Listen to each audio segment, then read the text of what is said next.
All right, boys and girls, it is time for NFL Pregame Party. And we got a special part 2 of NCAA Conference Championship Scouting Report with Small Time Republic and Noc. I hope you're ready to get into it this weekend, guys, because we got a lot to cover. Probably going to be another long show this weekend here on NFL Pregame Party.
Welcome aboard for another NFL pregame party. I'm your host, Joe's Atmosphere, and as usual, I've got my co-pilot, Noc, on board. How you doing, sir? You doing all right this fine Sunday? Oh, yeah, it's a great Sunday. Yeah. A very exciting weekend, lots of upsets, and it was a great day yesterday watching a ton of football. Yeah. Noc's all about that college football right now. That's for sure. It's that time of year. And seeing as I don't know as much about it, he wants to cover these championship games we got next week in depth. We have a great backup quarterback in Matt from Small Time Republic. How you doing this morning, brother? Doing great. All right, good. Well, you ready to get into it there, Big Daddy Nockster? Yeah, I think we can get started. All right. First of all, I guess we're going over just the a little games, bit. Yeah, right? We're gonna start with the Tuesday. Tuesday was kind of important just for these two teams, Ohio and Bowling Green, trying to get their respective conferences. Ohio pretty much handled business. They actually have a new quarterback. Their quarterback got hurt a couple weeks ago, and they had a backup in. And so he was learning the ropes and all that good stuff. And I watched this game. He performed well, and they're going to go into that game. This is for which team are they playing next week? By the way, is that Seth has shown up again? He says, "Hail, let's go blue." So that's for Toledo. They're going to face Toledo. Okay. Next week. That'll be at noon. So they just had to wrap that up.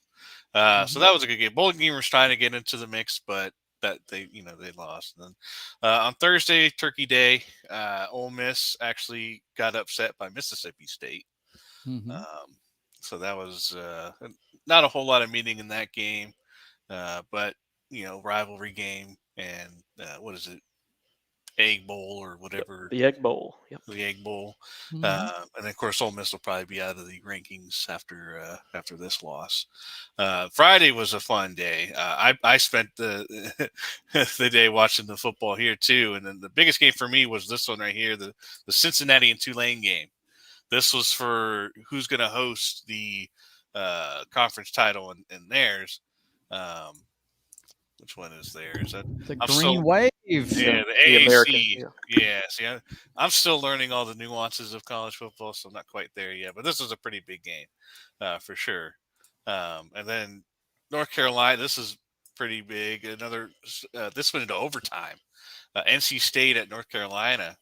North Carolina had a big loss last week, and then came into this one and lost this one in double overtime.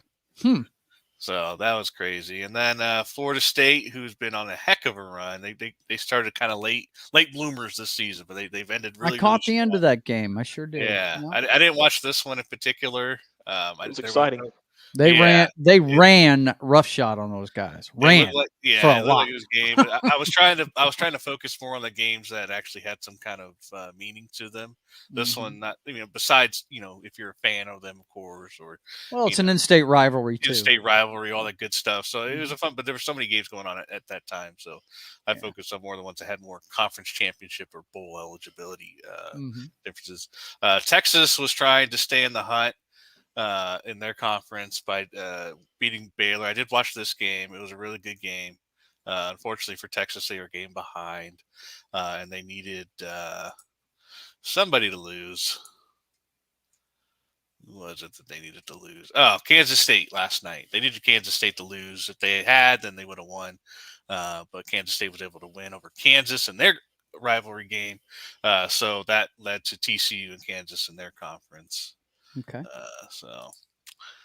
And then I didn't really watch this game, but I kept an eye on it. Boise State over Ohio. There was nothing, or Utah. There was nothing really scenario wise on this one. Boise State had already locked up. Your their boys spot. were already in it, right? Yeah. So this pretty much just made it so they went undefeated in the conference. That was pretty much it. They're playing another Utah team, aren't they? They're playing Fresno State. Oh, that's right, Fresno State. Yeah, they beat them earlier this year, so hopefully they can do that again and maybe get ranked at the end of the season. I got them confused with the Utes. The other two were probably Missouri just needed a win over Arkansas. This is actually a pretty good game. They needed a win just to get bowl eligible, and they managed to pull it out, so good for them. Iowa needed a win in order to get to the Big Ten conference champion. They just needed to win, and they were in the conference championship against which is now Michigan State or Michigan, excuse me. Sorry. Yeah. The winner of the Michigan-Ohio State game. Right. The 2 versus 3 matchup yesterday. The big game from yesterday. Yeah. Yeah. So they had a shot to be in the mix here, but they lost. Illinois won their game, but Purdue was the one that was also 6-3 or 5-3. And the Boilermakers. Yeah. Gotta love it. Yeah. So Purdue. All bartenders love the name of that school. And Matt, you might know a little bit more, but I think Purdue has played spoiler a few times the past couple of years. Yeah, I know there was one upset that was particularly surprising was in 2018, I believe it was. Purdue was hosting Ohio State, and they were supposed to get clobbered, and they ended up blowing out Ohio State. So I do remember that, and because that was a big story nationally because Purdue had a terminally ill fan that that the broadcast particularly focused on, and to watch his joy at Purdue winning that game was that was a big story. Wow. Yeah. I knew they had some big wins, but I didn't know those are cool stories when they had Yep. So Purdue was the winner of this one, so they're going to face Michigan. So we'll see how that goes. I don't know if they're going to play spoiler in this one, but you never know. Any given Saturday, I guess. There's no telling, man. Never know. We've had, especially this rivalry day, we had a lot of upsets we haven't even covered yet. So, so that was pretty much Friday. Fresno State, Wyoming, there was nothing really here. Fresno had already captured theirs. Wyoming was already out, so nothing there. And then we get into Saturday, and this looks like it goes straight down. Georgia Tech. Georgia Tech didn't do too bad. I watched the first half of this game, but once it started getting away, I stopped watching it. Too many drop balls. They had some plays that were like just wide open and just destroyed their momentum when their guys when you're that big of an underdog, your margin for error is very small. It's very small. Yeah. You've got to play perfect game. And they even they went down the first time and scored, and they were up 7-3, and then they couldn't get the plays after that first 2 series or the next 2 series when they just couldn't get anything going. It was pretty much done after that. You just can't do that against Georgia. And then the big game of the week. I made a list of the big games that I wanted. When you got number 2 going against number 3. I mean, this is the one people have been waiting for weeks. And it was a pretty decent game, but I think Michigan pretty much reined in the Heisman hopeful CJ Stroud. They pretty much contained him. They could, for the most part, you can't contain Marvin Harris Jr., who is awesome. Can't wait to see him play in the NFL. Yeah. So yeah, we'll be going over that one too. Yeah. Yeah. They had Clemson Tigers or LSU Tigers. I guess there's multiple Tigers. I guess so. There's tons of them, but Probably LSU Tigers. LSU. Yeah, I agree, Highlander. So yeah, I do have one. This is probably to me what the backbreaker and what really it was somewhat of a back and forth a little bit, but this is what really broke the Ohio. I think it just broke their spirit or something. I don't know, but this is incredible. The Fudge Eyes, yeah. Oops. Can't let that guy out the gate like that, man. Can't do it. No, Can't do it. This one, it was big plays. And Michigan was without their starting their Heisman hopeful Crom, I believe it is. Mm-hmm. And I got some music going on here. Really surprising loss by the Buttheads, my brother says. Yes. Yes, we have colorful names for Ohio State. That look, Ohio State is when I was at Libby, every time LSU played Ohio State, the execs and the upper management was making big bets with each other and stuff. It was crazy because the Libby's based in Toledo, Ohio. So they make they made nutty bets during those games, man. Big time. So it was just Ohio. They were sticking with this man-to-man defense, and it just the entire game it just did not help them. Well, credit to Jim Harbaugh, because people have been giving him crap for years now about how he wasn't going to be able to get Michigan to the upper echelon, top 5 type program. And right, last year they made the playoff, and then this year they potentially could lose to Purdue and still be in the top 4. Yeah. Yeah, So, he's done well the last couple of years. He's done well.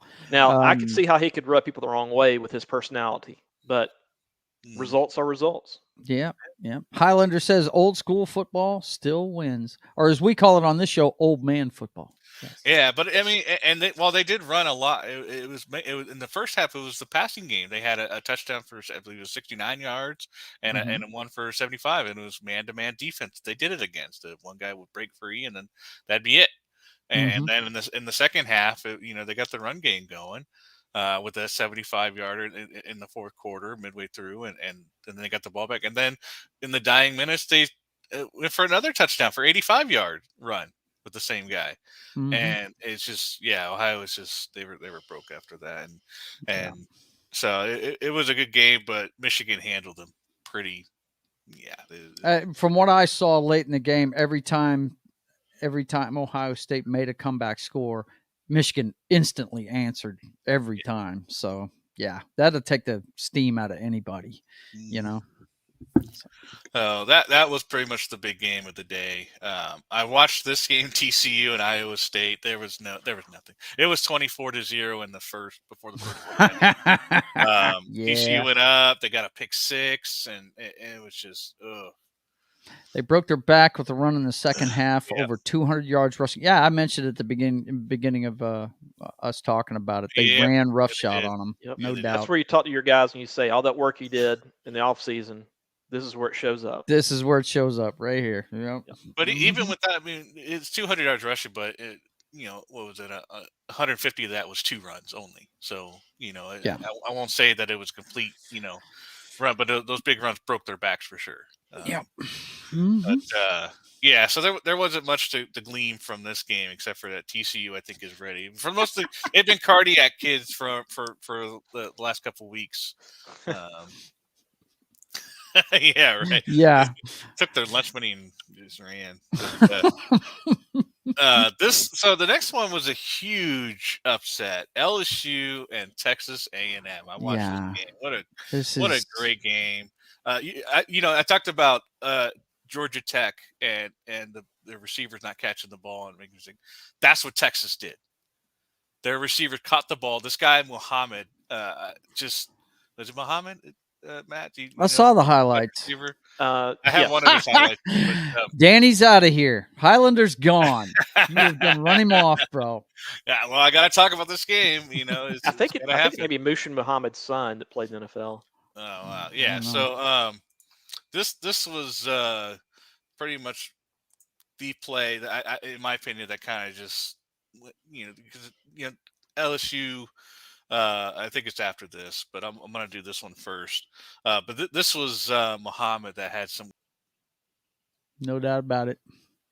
Yeah, A&M sleepwalks for 11 games and then decides. Then decides they're just going to let it loose. And that wasn't. There was another one-handed catch that he did in there as well. That was incredible. Mm-hmm. So it was just, it just Texas A&M. They couldn't be stopped. LSU. Yeah, I saw a couple of passes like that. The highlights I saw, it sure seemed like when they went man up on that side, he just put it up and let the guy go get it, and it was he got it. He showed out. He muscled. There was one catch you didn't show it there, but there was one catch he muscled through it and got it from the guy. I was like, sure wow. did. Yep. Mm-hmm. Yeah, I know exactly what play you're talking about. But so that was a huge one. And then, so the next one would be USC and Notre Dame. This was a pretty big game. This definitely helps USC. I'm about to leave now. Yeah. No, go ahead. I think this is giving USC a big chance to make it into the playoffs for sure. I think they've had the strongest stretch these last 3 weeks than anybody else in the league, except for maybe Michigan, because they had the biggest game of the year. But I think if USC wins out, then they make it in. And that was Notre Dame, and Notre Dame's defense just couldn't stop USC. You just can't count on the Fighting Irish for some damn reason. And then this was the heartbreaker. I think this is right here. This was the mess up. My God! This was really early in the third quarter, and they were actually driving on this one too. And my brother, what are you doing? No, USC will probably be fourth in today's rankings. Or not, I say today's in the polls today, but you've got the CFP rankings that'll come out on Tuesday. Yeah, and I think that right there, just because, like I said, they were driving on that one. Do they get in at number 4, right there at that spot? With Ohio State losing, assuming they put them over Ohio, I would say I'd say they go in, they slip in at number 4, and then probably. Well, seeing as Ohio State is not going to play in a championship game, right? That's what hurts them. That's what hurts them for sure. That's why I think USC gets in if they win against Utah next week. Now, here's my problem with that: they're playing an independent. In that game right there, who knows how good Notre Dame is? Oh, they play academies all year long. Who the hell knows how good Notre Dame's had some pretty big games this year. Yeah. I mean, they're a lot better now than they were at the beginning of the year.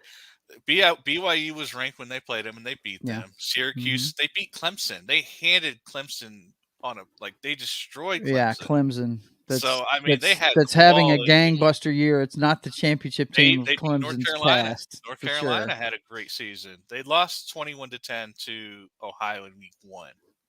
So I mean, they played good teams. So you can't say nothing about their resume. Okay, this was a quality win for you. I'm just saying it's always a question with Notre Dame, man, because half their schedule is academies. You're right. Give me a break. And they struggled with Navy. I mean, come on, man. Yeah. So.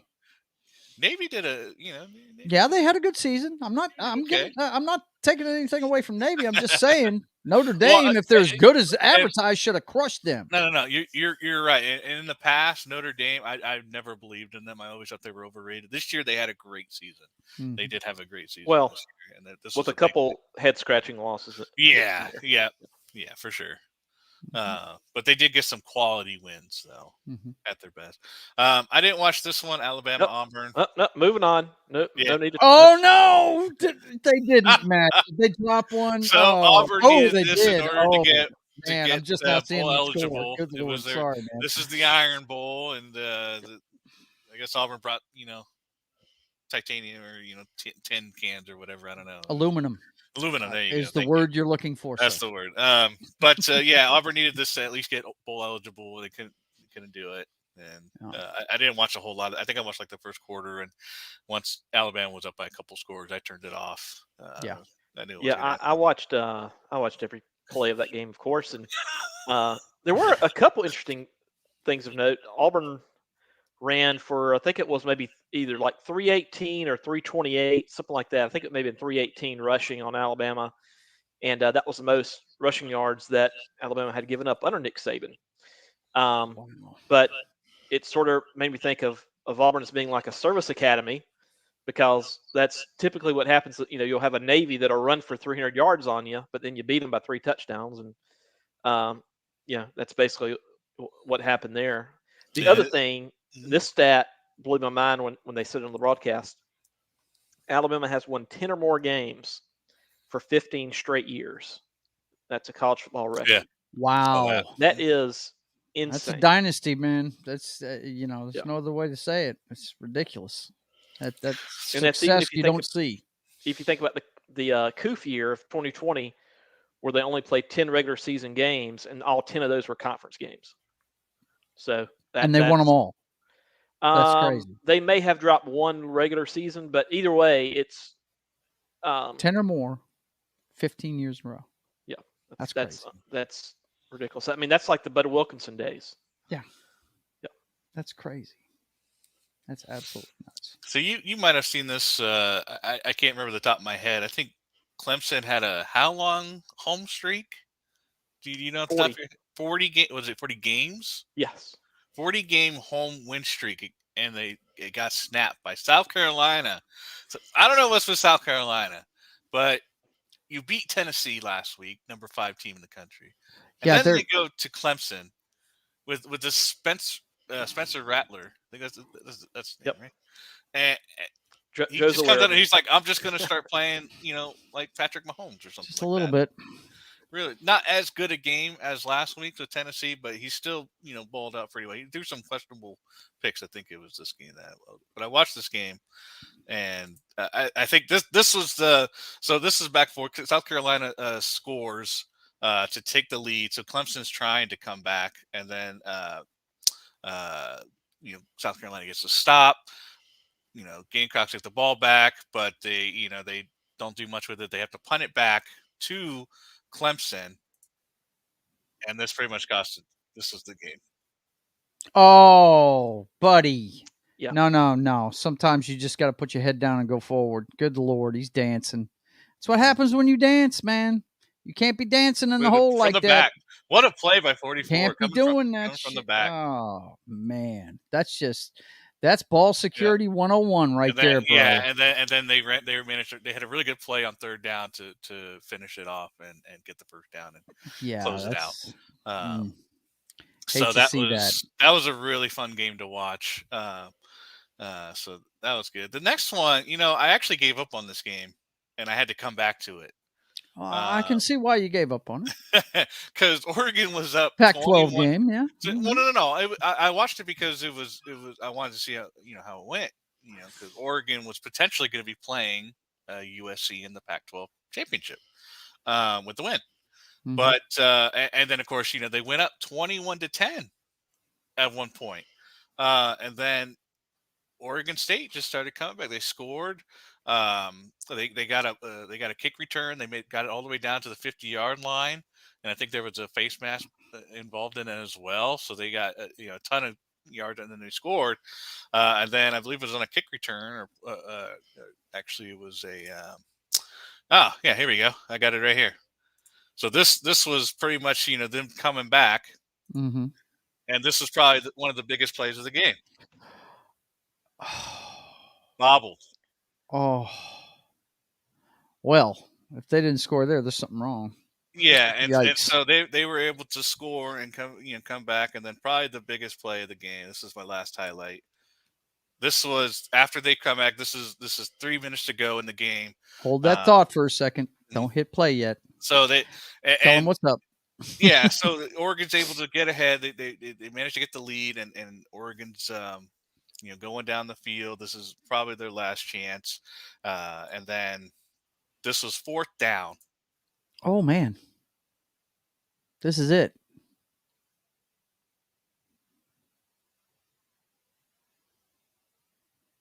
Oh, incomplete. Yeah. That'll break their back every time. And then Oregon State just needed one first down. They got it, and that ran out the clock, and that was. What is that, Matt? Probably one of the biggest upsets. I was going to say, Nike, you got to be careful showing those Oregon State fans that were in the crowd that had those orange hats on, because that may trigger Joe thinking about the Oklahoma State fans. Orange cowboy hats are not his. You know what's funny, and you know what's messed up about the game is, was it that game? Who's Brian Kelly coach for? Notre Dame. Brian Kelly, LSU. Oh, LSU. Yeah, LSU.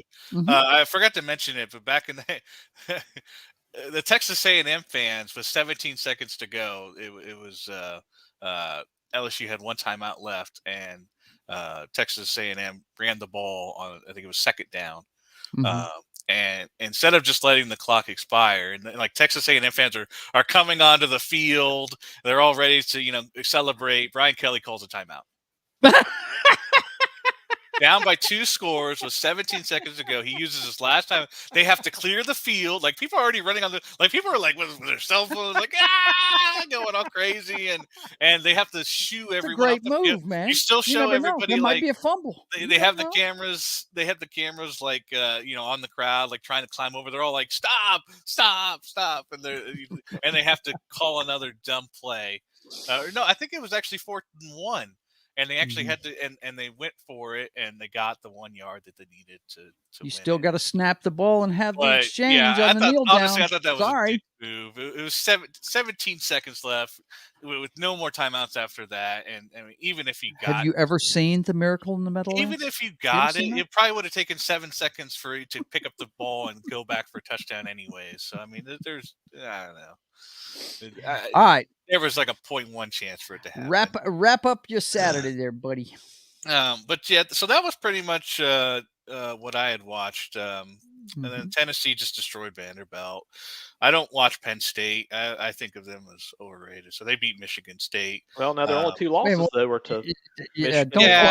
I know, don't gloss over Penn State. That's my nephew's alma mater. Thank you very much. But, who did they beat? Nobody. They had all punk schools. They lost. Not all. They're not all punks. I mean, Purdue's. They won theirs in Ohio. Whatever. But I mean, come on. They didn't beat anybody of note. They beat nobody with that was ranked. They had an off included this punk team right here. By the way, this year, man, look out! This year in the SEC, all 14 teams had 5 wins or more. That's pretty rare. Hello. See, that's something every fan of other conferences just does not want to recognize, that the SEC is the toughest conference in college football. And then this one was pretty big for Kansas State in order to get their chance. And then Oregon was actually polling for Washington State to win this one in order for them to make it. Good luck with that. Which it didn't happen. So because Washington won, Utah made it in. So Utah is going to be in that game. South Florida. Sorry. What'd you say? My cousin Vinny reference. What did you say? I said, what is a Ute? What is he? Did you say Ute? Yeah. I came back and watched this game because South Florida 1-10 almost came back and upset UCF. They're in a championship game, aren't they? UCF did. They needed to win. Yes, otherwise they would have been. If UCF had lost that, they would have been and if Houston had won, they would have actually have been in a 3-way tie. In which case, because I think one of them hadn't played each other or either of the teams, they would have had to gone it through a 4-computer formula simulation thing. Yeah, it would have been decided by a computer. You're hurting my head. Yeah, it's really weird. So I was kind of interested to see what happened, but UCF pulled it out.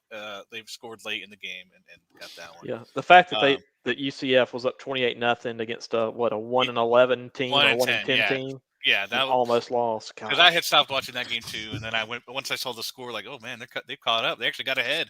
It was like 39-38 at one point, something like that.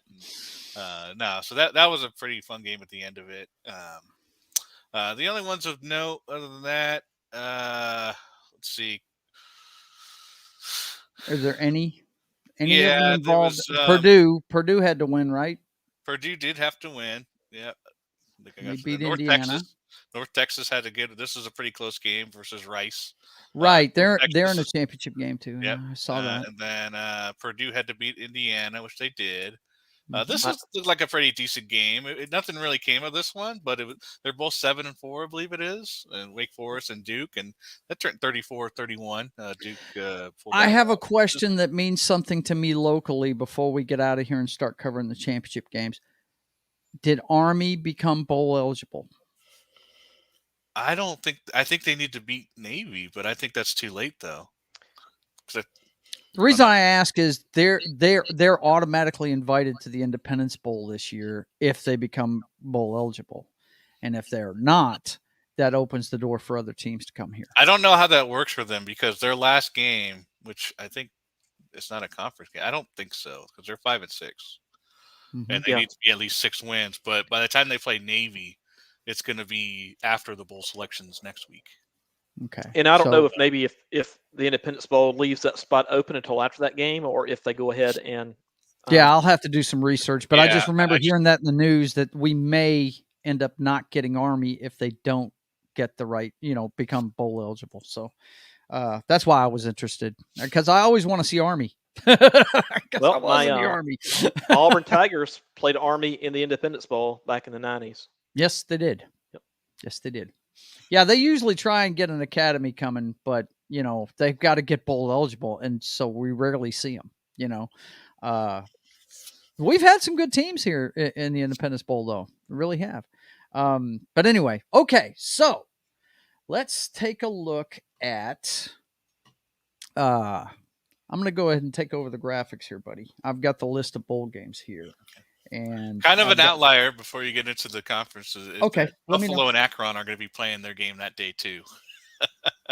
Their game had gotten postponed from the Buffalo wintry summer or wintry snow that they had last week. Oh yeah, okay. So they actually scheduled their game for this week. It doesn't mean anything because Buffalo lost.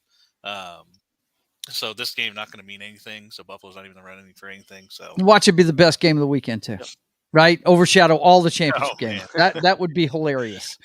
Okay. All right. Let's see. Let me get this up here so we can start looking at it. Was it Highlander that believes that games should be played under all conditions? Right. Basically. Yes. He is that guy. No doubt. Okay. So the first one we're going to look at, let's get the chumpiest of the chumps out of the way real quick. It's probably going to be the best game of the weekend. Number 6, USC going up against number 14, Utah in the Pac-12 championship championship game. Your thoughts, gentlemen, starting with Noc. I know you're all about USC. Tell us how they're going to stomp the shit out of Utah. I don't know. I just think this is a chance for Williams. He's another Heisman hopeful, the quarterback for USC. This is a chance this is a redemption game for USC. Their one loss this year was to Utah. So this is a redemption game for them, and of course it's the conference, and this is their chance to make the playoffs. So this is a massive game for USC, and then for Utah, who doesn't like to play spoiler? Yeah, Utah, go Utah, go Utah. Yeah, go running Utes. And I'm always a fan of upsets. If USC loses, it's going to cause a lot of upheaval in the playoffs.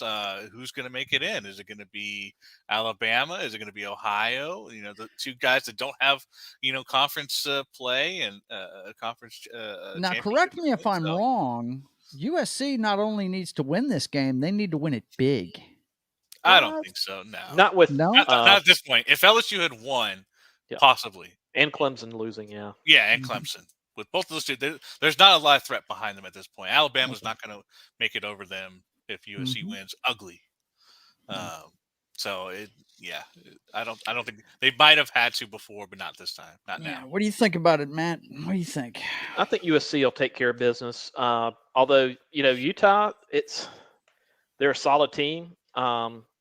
they got to play a pretty weak Colorado team Saturday, so they probably are coming out of their game a little bit fresher than USC's coming out of the Notre Dame, considering USC had to really lay it out there to beat Notre Dame, and with that said, I know Joe, you're not a fan of it, so I got to name, since they're playing on a Friday night, you could refer to it as the Friday night light weight game, as opposed to Friday night lights.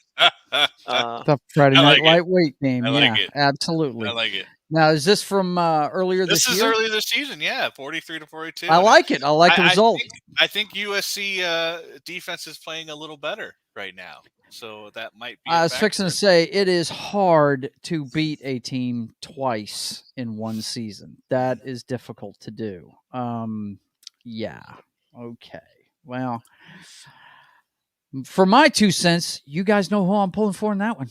Yeah. Go Utes. I'm all about some Mormons. Let's go do this. I think it'll be interesting if Utah pulls it out. Who's going to get that number 4 slot? Is it going to be Ohio or Ohio State? I keep telling him to be correct about this, guys, but he just doesn't understand. I'll start saying Buckeyes. Like you mentioned earlier in the show, he's not totally up on the college. Yeah, I'll start saying Buckeyes from now. There you go. There you go. And who else? Yeah. Tennessee, maybe. I don't know. It's like Alabama. Like it's hard to tell who's going to take that 4th spot if USC loses. Yeah, if USC loses, a lot of teams get a crack at it, don't they? So it's going to be very interesting to see what happens. So hey, I'm all for a shakeup, but I'm also go running Utes. Yeah, kick Lincoln's ass. All right, the next one we got here, boys and girls. Let's see if I can find the right graphic for it. Oh my God, yeah, there it is. Yeah. Okay, we got North Texas. Yep. Against UTSA. Who is that? UTSA. What does that stand for, guys? San Antonio. University of Texas at San Antonio. This is an in-state rivalry for the Conference USA Championship. Yeah. Very, very interesting. Yeah. Do you guys know anything about these two teams? So I watched North Texas yesterday. They had to win to get in. Yeah. UTSA has had a really good season, but they haven't looked that well these last couple of weeks. Mm-hmm. They almost lost yesterday to UTEP. Well, I guess they beat Rice pretty well. Actually, they've had but I did watch a little bit of yesterday's game with UTEP, and they were actually losing that game pretty bad. They came back to win it. Mm-hmm. They've had a decent, but I think both of these teams are leaving the conference at the end of the year. So this really, if I'm not mistaken, I think at least North Texas, I believe it is, and I'll have to double check that. But really, God. Thank God I don't have it on camera. Yeah. All right. So it's a smaller conference, of course. So I'm just interested to see everybody. But and what are their records? Do we know that? Oh, their final records. Mm-hmm. Let's see, I got it right here. Ish. Right there. So, yeah, Western Kentucky had to win and also have a chance if North Texas had lost, which they didn't. So in the final record, the UTSA. So the Roadrunners are undefeated in the conference, and they end with the 10-2 record. So they might get ranked. I think this next week, maybe like a 24, 25 kind of slot, depending on the rest of the teams that are on the ranking board. But North Texas ended with 7-5. I'll go Roadrunners. You going Roadrunners? Yeah. So it's kind of tough. North Texas had a tough game this last weekend too, but they managed to pull it out as well. They faced Rice as the team they had to beat. Okay. But for a smaller game, it could be interesting. Well, we got a big one Friday in USC versus the that's the big one. And then we got that Conference USA Championship. Those are on Friday. Saturday starts with the Big 12 championship game, and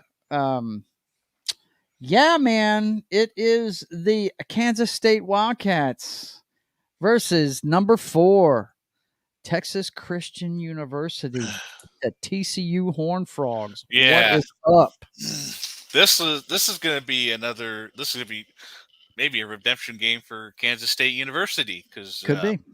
they had gone up. It was 28-10, I believe, on TCU earlier in this year, and then TCU came roaring back and beat them. So this kind of started the whole TCU cardiac kids. We're going to play from behind and still beat you, and kind of deal. Damn, look at that halftime score. Good Lord. Yeah. So it was I remember seeing most of this game and seeing them come back and win, and it was impressive by TCU. Let them continue on, but so yeah, it's gonna be anything can happen in the Big 12, but TCU is handling business, man. Yeah, Kansas State's proven that they could get ahead in that game, but TCU also proved that they can come back. And then, of course, for TCU, this is a massive game for playoffs. So that's the big thing for them, is they need to win. If they don't win this, they're probably out. Yeah, for sure. Absolutely. This will be their first year, either in a BCS national title game or a college football playoff. So it would be their first time. It's a big thing for them. At a national title. Is. So I think we'll see. TCU, pressure creates diamonds, and it also bursts pipes. So we'll find out. Yeah. I think TCU will probably win, but Kansas State, solid team. Yeah, they are. They are. There's no telling. There's no telling in the Big 12, man. There's no telling. They one team can beat the other team any week in the Big 12. It's ridiculous. And you know why, guys? Because they don't play defense. It's all run and gun in that friggin' conference, man. I think the first Big 12 team to go undefeated in the regular season since like 2009 when Texas did it. Something like that. It's crazy. It's insane. All the good years. This is how my college football season goes. I don't watch it until the Red River Shootout. Yeah. Okay. If Oklahoma is undefeated going into that game, I watch that game to see if they're going to beat Texas, which usually they don't. If they're undefeated when they get there, for some reason, the underdog in that game usually ends up winning. But if they get past Texas and they're undefeated, then I start watching the Sooners. I don't even start watching until the shootout. And for all the good years that Oklahoma's had, they always have one game a year somewhere along the way where they trip up. Yeah, they fucking stink up the joint. It's usually against friggin' Longhorns right there in the friggin' Cotton Bowl. It's ridiculous. What's up, man? What you got for me there? Oh, nothing. I was looking ahead at seeing if there was any other head-to-heads that have happened during the season. There's only one. Okay. I got you. Okay. And also, real quick, if this is a penalty, then this should be a penalty. Absolutely. Oh, yeah. Both ways, baby. Both ways. That happened multiple times this season. It's such a... I don't even want to get into it. When you told me, what was that, last week or a week before, that somebody high-stepping got a personal foul. And he didn't even do the Dion. He didn't even what's put funny his hand behind his head. NFL teams were doing that the next day. The very next day, NFL teams were celebrating whenever that kind of situation came up. Dumb. Okay. Even the no fun zone, fun league could do it. But okay, let me find this next one. I got a lot of graphics here, guys. Good Lord. Where is Toledo at Ohio. Yes, Toledo at Ohio. Let's see. Is that it? No, that's not it. Yeah, damn it. Where is it? Is it the next one? No. I meant that one you picked was the next game. Let me see. Toledo at Ohio. There it is. Toledo. What are they? The Rockets or something? And the Bearcats. Yes. Okay. So this guys, if you don't know, it's the MAC championship. It's the East versus the West game. So thoughts on that? It's an all Ohio bowl game. I guess they have their own conference up there in Ohio. There's so many football teams in Ohio, man. It's not even funny. And Michigan. Lord. Them and Michigan together. It's ridiculous. But have we got their records, buddy? Yeah, I do. Okay. Yeah, Ohio went 7-1 in the conference, 9-3, so pretty good season for them. Toledo kind of was okay. They were kind of the best of the bunch. Oh my God, they're barely bowl eligible. Yeah. Wow. 7-5, 5-3 in the conference for them. So not a very strong West Conference West Division this year. So it looks But like Bobcats Toledo all had day. actually, Huh? Toledo had already clinched it last week because they had the head-to-head over Eastern Michigan. Okay. So they had already pretty much clinched it. I think they even lost this week. Okay. Yep. Maybe I'll go resting story. Bobcats. Bobcats look really good. Yeah, I watched their game on against Bowling Green. That was a real fun game, and they, like I said, they had their quarterback who going to be back next year as the starter. Went down a couple weeks ago, so that was a huge loss. But their backup came in and did really well. I think the coaches did really good with him, putting him in good situations, and he did really good. And so they're pretty confident going into this game against Toledo. So I would say Ohio probably is the. Just looking at the records and the stats there, it looks like the Bobcats should be able to handle business in that one. But you never know. Yeah. You never know. I don't know much about Toledo in general, so I just know more. Right. Okay. The next one was the one I was teasing just a second ago. It's the Sun Belt Championship game between Coastal Carolina. What are they? The Roosters, the Cocks? What is the deal there, man? Chanticleers. Chanticleers. Wow, what a name! Against Troy, the Trojans of Troy. All right. I'm not sure what those. Go back to that graphic real quick. Yes, sir. I'm not sure what's hanging down from the Rooster's chin. I'll leave that one alone. Kind of scary. You might need to blur that out. Yeah. I have to question the manhood of whoever created that graphic. But let's take a look at them records, Noc. What do you got for me there? That's some decent. Now it's going to show Coastal Carolina in second in the East, and that's because of James Madison. But James Madison is eligible because of their trip up from FCS. So they couldn't win, but they did they kind of pummeled Coastal Carolina last night in their game. But Coastal Carolina, who actually they went 9-2, so it still had a pretty decent. They had one game canceled. That was the Virginia game, of course. So they might have been 10 wins. Who knows? But and then in the West, you had. I watched both these games. South Alabama Jaguars and the Troy Trojans. Each won. South Alabama needed Troy to lose, which they didn't. So South Alabama, where do they play out of, Matt? Mobile. Yep. Mobile. Okay. I thought it might be okay. But they both ended with 10-2, so pretty decent schedule. So what was the tiebreaker with those two? Troy had beaten South Alabama. Oh, head-to-head matchup. Okay, gotcha. Yeah, between those two. Yeah, so Troy got that one, and then Coastal Carolina was ahead. That looks like it might be a good game. It looks last week. Looks like an evenly matched. Troy between those two, it might be a decent game for sure. Definitely would like to see. Like you said, Coastal Carolina lost one of their games on the schedule, so they could have a similar overall record too if they. They showed a graphic. Coastal Carolina has the third best record the last couple seasons. Wow. Overall wins. They've won a lot of games these last couple of years. Okay. So we'll see what happens in that one. I don't know too much about Troy, just this last game I watched, but I've seen a bunch of Coastal Carolina games, and they tend to try to strike fast.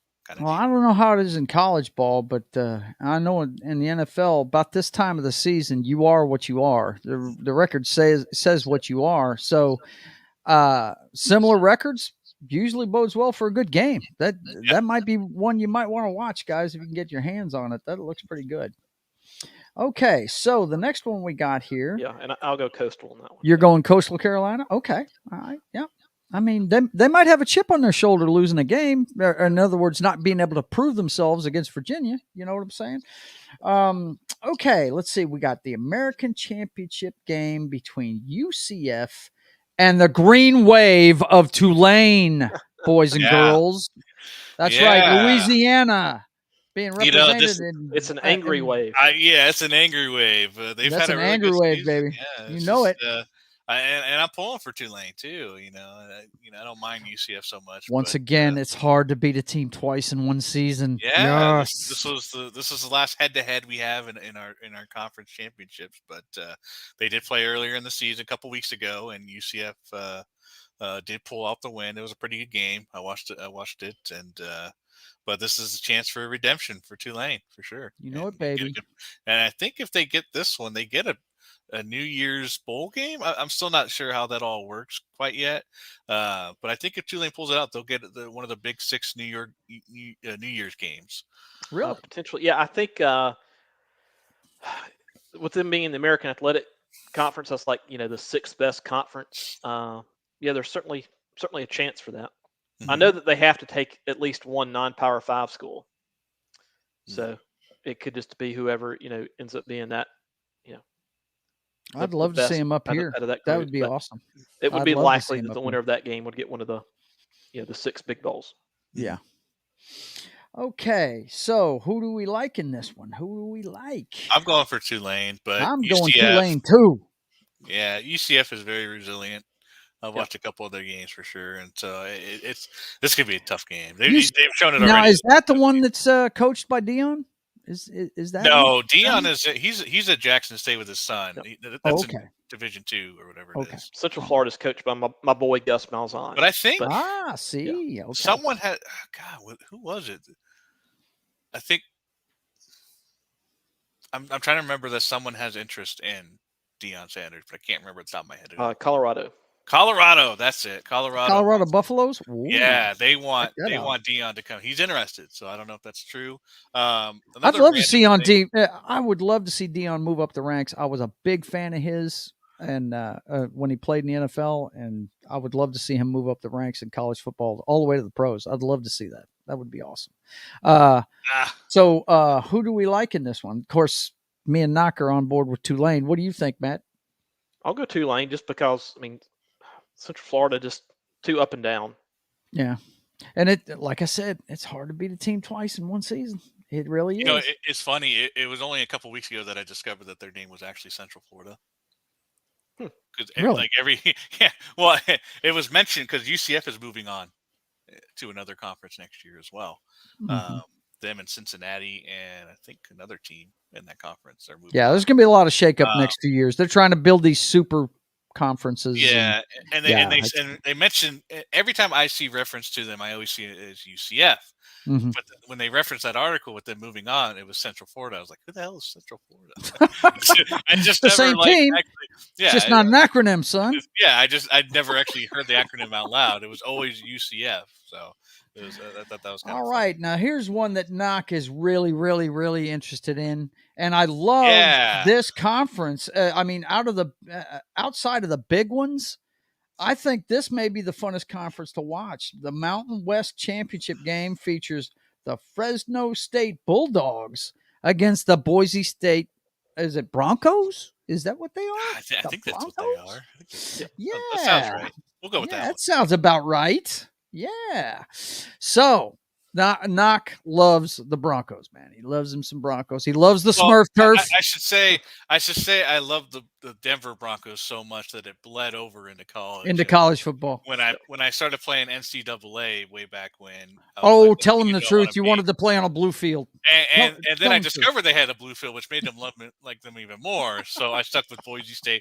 They've been my loose team, especially after that Oklahoma game against Adrian Peterson way back in the day. Arguably, and you know what?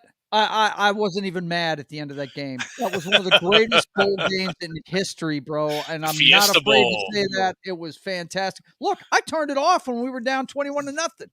And my brother called me at the end of the second quarter. He said, "Joe, you've got to turn this game back on." Yeah, that was really scary. I was watching that game. Yeah, he said they're coming back. They're freaking storming them. I was like, "What?" And then, dude, to win it on a Statue of Liberty play, that was just that's iconic. Yeah, right there. It was just too awesome. The hook and ladder are plays that I'll never forget. The oldest play in football. They pulled it out to fucking win the game on a 2-point conversion. And then you had the running back propose to his cheerleader girlfriend. Yes. Yeah, that was the two most exciting bowl games I've watched in college football were that one and the Texas USC game. Oh, where yes. Vince Young won. I watched that one too. And Oh, I have to say, those are the two best bowl games I've ever watched. And I look, agree. I was on the losing end of the Boise State one, and I'm not even mad about it because it was such a fucking great game, man. It really was. Indeed. Yep. Indeed. So, yeah, I got some fond memories of Boise yep. State. So Boise's undefeated in the conference, yes. in the conference. Okay, they're Yes, 9-3. they were 9-3. Okay. Yeah, they had some bad losses, but in the conference they went undefeated. So they it was a toss up a couple weeks ago. They had Wyoming, that could have potentially been a danger to them, but they beat them up, and then and then Fresno's had it for a couple weeks as well. They've pretty much been. They've only got one loss in the conference. Yeah, they're only one behind you. Yeah, wow, out man. of the conference. So. That's another one. I mean, you are what you are. That might be a really good game, dude. And Fresno State always shows up for big, for bowl games, dude. They do. They're not a slouch. I don't think they played, did they? Oh, they did. Boise crushed them. Yeah. Oof. Wow. But this was with the maybe I spoke too soon. I think this was the old QB for the Broncos, though, because they switched up. Oh, no, never mind. Taylor Green. Because they had switched up the quarterbacks earlier in the season. Okay. Did, and that seemed to help them out a lot. I think after they had their second loss, I think they switched it up. 40-20. That's a pretty big win. Yep. Yeah. I'll go Boise in that one. Boise? Yeah. It looks like that looks like as long as they don't blow it. Yeah. Yeah. I like my Boise, but they have done that before. They've been known to do that in the past, is what you're saying? Unfortunately, yes. Even in the conference championship games, it kind of mess up the big games. So, all right. You know what? These last few, I'm not going to show them as listed. I'm going to do it by which ones are the bigger games to me, anyway. The next one we're going to cover is the SWAC, the Southern at Jackson State. Now, let me see if I can find the right thing. That's an FCS game, so it's not even on the list, but it's on the list here. The SWAC. Yeah, that's a Division II game. Yep. So we're not worried about that one. Okay. That's the Deion Sanders team. Okay. Well, he should win then. Yep. Jackson State should win, right? Yep. There we go. Deion. They went undefeated this season, I believe. There you go. Yeah, okay. The next one, I would say, the next one of the most prominence would be, let's see, this one right here, the ACC championship game. The Clemson Tigers. Both teams very disappointing innings. A basketball school. No, I'm just kidding. North Carolina. Yeah. I always do that to North Carolina, man. I always call them a basketball school. But they have gotten better at football here recently. Yes, they have. What are we looking at, man? What are we looking at? It's just been a very disappointing last 2 weeks for both these teams. North Carolina got beat last week, and then they got beat again this week. So they're probably, I don't even know if they'll stay in the rankings. If they're lucky, they might. But and then Clemson, huge loss to South Carolina yesterday. Which it's just any slim hope they had of making the playoffs is just gone. Well, the thing about the ACC, Clemson's been keeping them afloat. It's not the conference it used to be.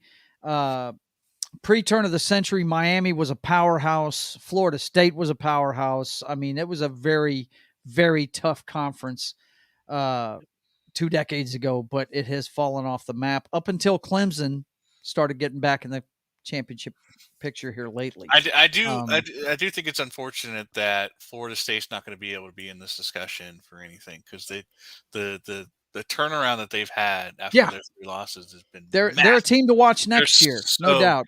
These teams that are peaking late in the season in college football, one thing I've noticed, they always start off great the next year. So definitely keep your eye on Florida State.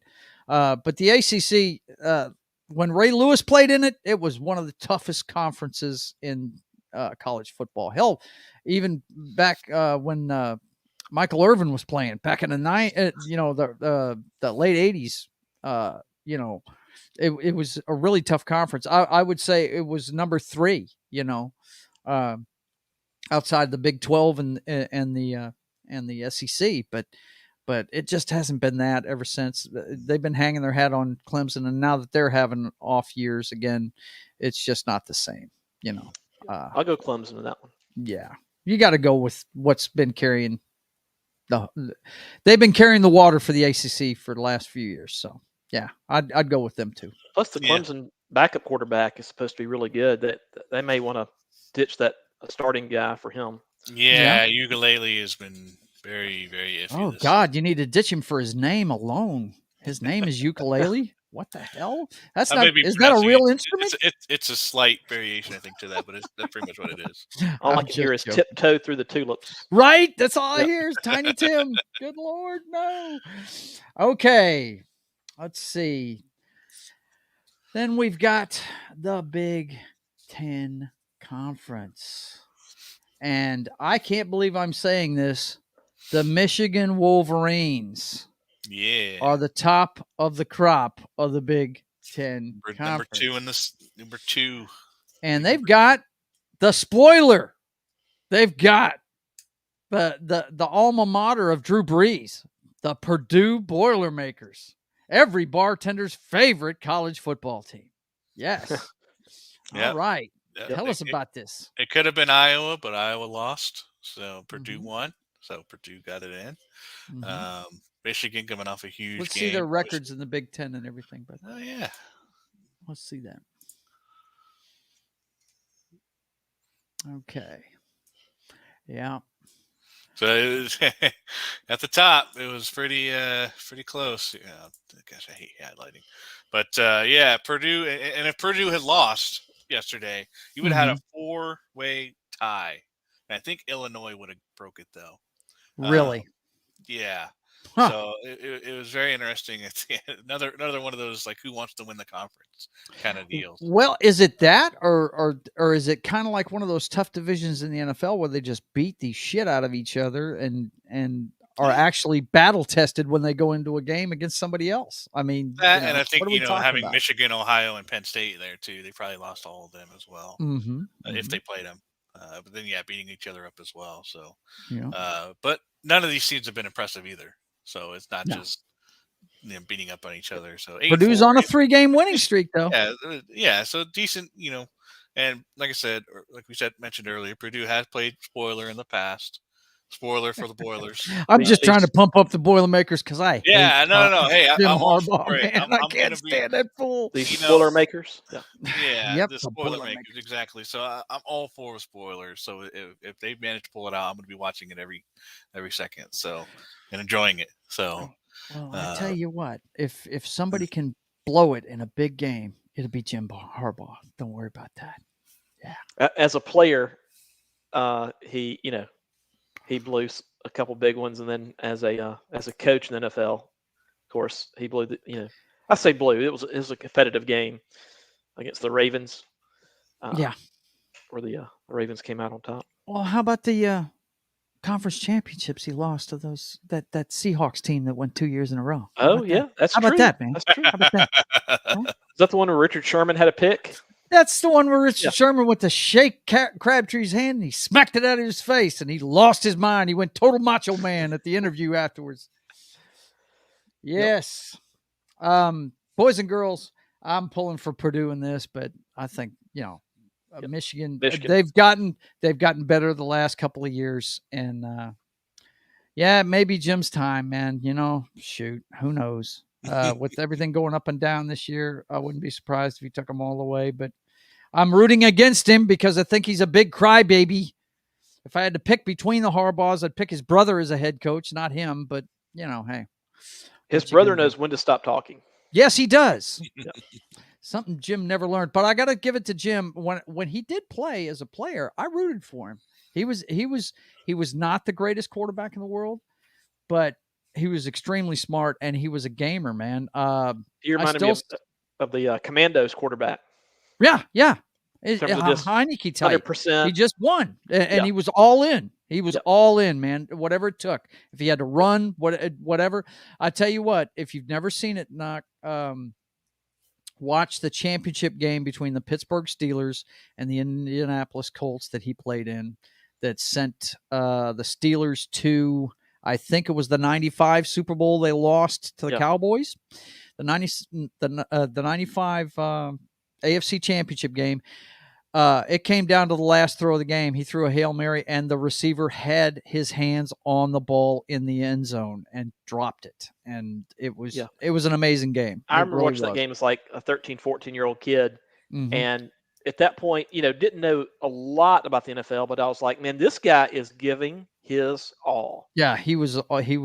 Yeah. Like I said, I really was pulling for him when he became a head coach. And when he got to San Francisco and I'd watch games, he was whining and bitching after every play in a referee's ear. And I'm like, dude, you damn crybaby. What are you doing? You didn't play like this. What the hell? What are you doing? He did have one of the biggest upsets ever. I think he was coaching the University of San Diego. Yeah. I don't even think it was no, I'm sorry. He coached the University of San Diego. Then he went to Stanford, and Stanford was like, I don't know, a 30-point dog against USC. Yeah, he had some big games as their head coach. Yeah. Yes, big time. That's why San Francisco wanted him so bad. He was with Andrew Luck, right? That was that time. Yeah. Mm-hmm. Yeah. I think maybe not Andrew Luck's last year, but I think he recruited Andrew Luck, and maybe at least for a year or two coached him. Yep. So I will be pulling against him. I'll be pulling for the Boilermakers, but I would not be, if I had to lay money on this, of course I'm going to put it on Michigan, man. After what they did to Ohio State in their own house, which is hard to do. They look like they're on a mission this year. So what do you guys think? I'd go Michigan. Yeah, I think Michigan. I would like to see Purdue. I want every team that's top 4 to lose. You want total chaos in the system. I know. I would love that. Nothing more. This last weekend was amazing for how many top 25 teams lost, and then how many top 10 teams lost. It was great. Once that happens, we get the culmination, which is the next day, Sunday, which is the bowl selection at noon. Yeah. We got one more championship game to talk about, sir. We do? Yes, we do. Yep. It's the biggest championship game there is. Oh, you saved it for last. Okay. I thought you were going LSU Tigers coming off that stinker yesterday, facing the Georgia Bulldogs. The Bulldogs. The number 1 ranked Georgia Bulldogs. This should be a fun game because I don't care that they lost to A&M yesterday. I still wouldn't want to play them. They're dangerous. True. They're an angry team, man. They're going to be mad. Last couple weeks too. I haven't been too impressed with Georgia these last couple of weeks. So I think that LSU definitely has a chance here to thump them even. Mm-hmm. Yeah. I don't think it's going to do anything to the top 4 playoff teams. I don't think that's going to have a factor in it because Georgia's in. Yeah, really. They'd really have to, get blown out by 60 to be dropped out of it, and they can't really. They're going to be in it. The only game Georgia's lost in the past 2 years was the SEC title game to Alabama last year. Mm-hmm. So they've won. Let's see. Last year that would have made them. They would have been 11 or 12-0, then 12-1, then they would have gone 14-1 last year, and they're 12-0 this year. So they've won 26 out of the last 27. That's crazy. They mitigate their risks on offense. They do. So they do a lot of safe things. And they have the athletes to where they can play it safe. And then on defense, they just play sound football. So just because of how they approach most every game they play, it's really hard to pick against them. Yeah. Because they have the talent and they know it and they use it effectively. Mm-hmm. You're not going to see them run a bunch of dumb like triple reverses and things that could cost them a possession. Mm-hmm. So I think that the thing that would have probably made this game better though is if LSU hadn't lost yesterday. Hadn't lost to A&M, yeah. So this is really just about playing spoiler, but it's. I mean, what are they going to get? A better bowl maybe if they win? They're not really playing for much except for spoiler and of course pride and all that. Well, here's the thing. They have no reason to win. Here's the thing about it. After watching the way they stumbled out the gate under Brian Kelly, that team has come together and played some really good football and beaten some good teams. Beat Alabama. Anyone that knocks Alabama. Yeah, they won the war with Alabama. So, they could get up for it again, and they're going to be pissed. They're going to be pissed that they blew it because they were in the mix. They were in the mix if they'd have won out, and they're going to be mad about it, man. I still think Brian Kelly's a dick for calling timeout with 17 seconds to go. But, that's just me. What? Because it was 2 possessions. What's that? Yeah, because it was 2 possessions. Because it was 2 possessions. Yeah, like if it was 1 possession, you absolutely call timeout. If it's 1 possession, you do everything. Yeah. Yeah. Oh, it was 2 possessions. I was thought 2. It was only 1. No, it was 2. Well, yeah, that's a dick move. Yeah. Yeah. I didn't know that part. No, it was 2 possessions. I totally agree. It is a dick move. Yeah. Yeah. You're not, 17 seconds? No, you're not scoring twice in 17 Right, with no timeouts, nothing else for it. I mean, the only thing that it made 4th down. Yeah. And then, it made them come back on the field and go for it, which they converted, and then that was it. But Okay, so you wanted to get into some stuff. Talk to me. Oh, just the what's going to happen the next day after these bowl games. Mm-hmm. This is the selections. We will find out who's getting all the bowl games, and then we'll find out who's getting the actual playoff. And they're doing this live on ESPN at noon? Yeah, okay. So this is going to be a 4-hour show. Well, you can enjoy that. I'll be watching the big boys. I'm gonna have it in the background. I'll be watching the big boys. I just want to see who. Like, I'll be able to. I won't have to listen to it because they're just gonna be gabbering nonstop. Right. Yeah. But at least I'll be able to see who the bowl teams are. You could turn it on in the last hour and see the list over and over again, man. Right. Yeah. So, But I just want to see it live. So I'll have it because I only got one. So before we get out of this, and boy, we've gone a long time on this today, an hour and 11 minutes. I only have one more thing. Okay, go ahead. Matt Rule is Nebraska's new head coach. Yep. And moving on, you bring up Nebraska as the last thing in the Have I not told you I'm an Oklahoma Sooners fan? I wanted to. What the hell is wrong with you, man? That was the last thing I got. Matt Rule, because it was NFL. NFL kind of going into. You're right. It's a good transition. You're right, but the team you chose to do it with. I mean, why didn't you just bring up the State Cowboys or the friggin' USC? Why didn't you just do that? I mean, oh God. He vexes me, Matt. He vexes me. He does it on purpose. He loves to see me freak out. You are well vexed. Yeah, absolutely. So, boys and girls. Before we wrap this up, your thoughts on who's going to be in the playoff before we even get there. Of course, this is going to be a week-to-week thing. We're going to keep refining it, but I think it's going to be Georgia, Michigan, TCU, and USC. Yeah, that's my prediction. Okay. Yeah, I'll go Georgia, 1 seed, Michigan, 2 seed. TCU 3 seed, and then USC 4. If for some reason USC loses, then I'll put Ohio State in at 4. I don't like either one of those options. I'll leave it to you guys. I don't know enough about this stuff. All I know is Oklahoma had a bad year because of their friggin' mercenary head coach. And if they make it in the Final Four, I hope they get thumped by 60 in the first fucking round. But, I can't argue with anything you guys are saying. So, guys, that was a great couple of weeks covering this stuff. Matt, you are fully invited to come with us next week, and we're going to be covering this. We do the scouting report every week. Yeah. Now that we're getting to the bowl games and stuff, love to have you come on every weekend. We do this and talk about it because I don't know shit about college football. We need your help. Well, the one good thing is after next week, it'll cool off for about 3 weeks. So but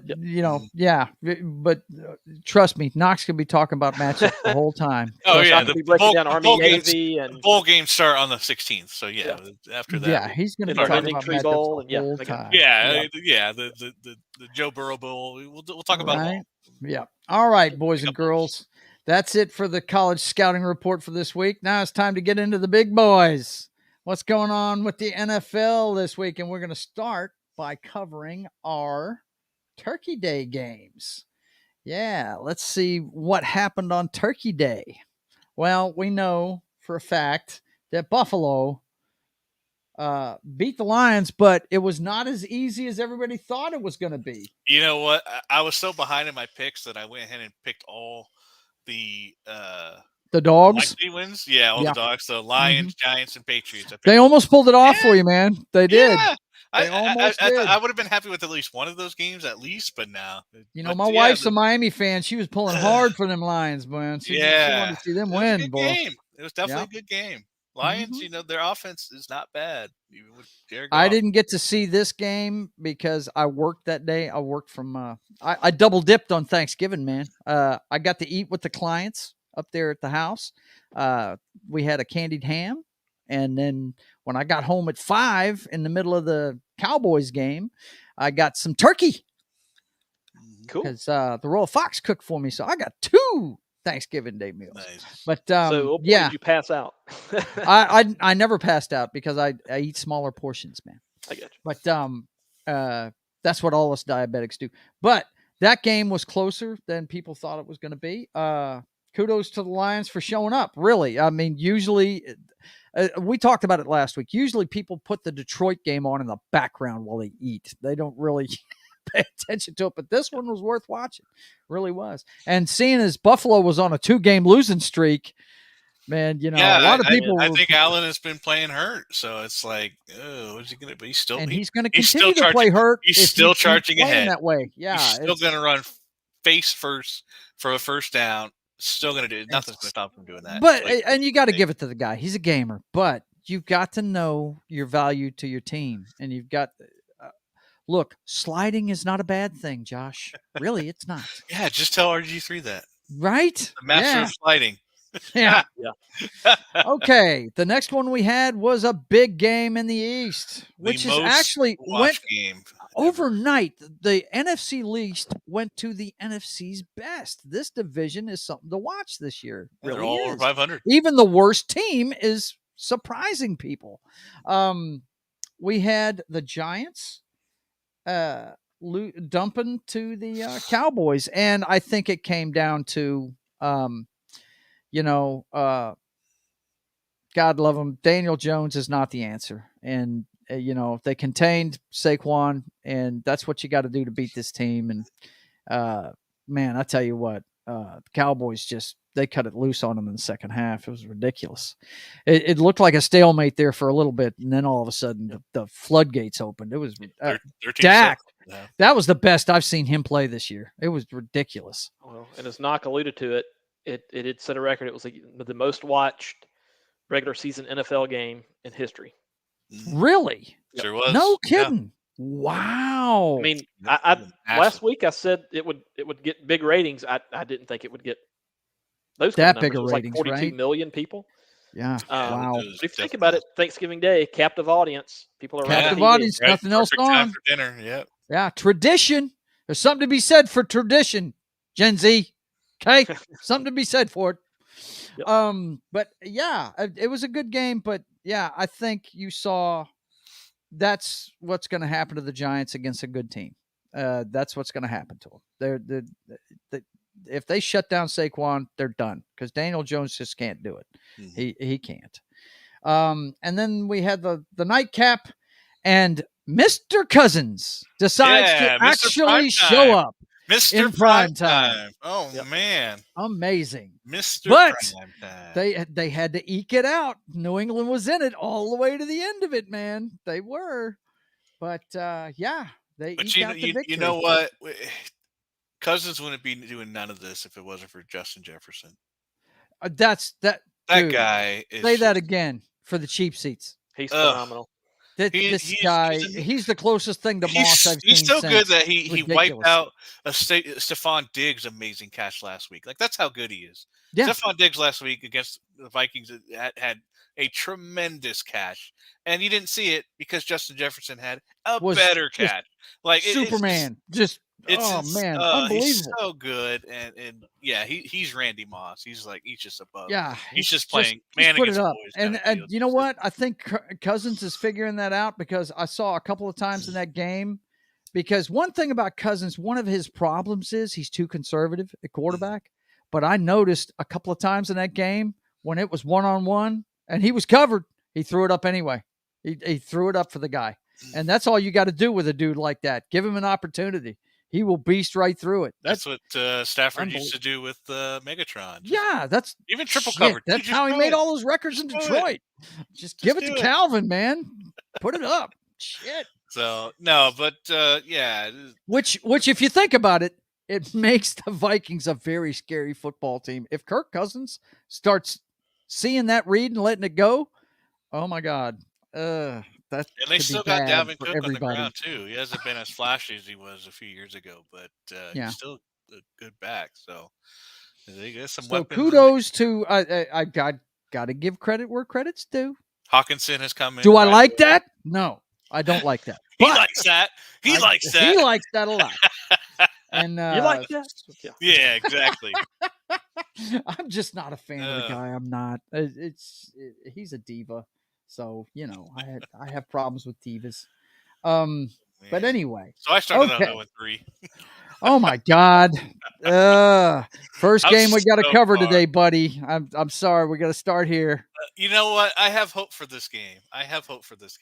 This is you have hope that it will actually happen? I have hope that a point will be scored.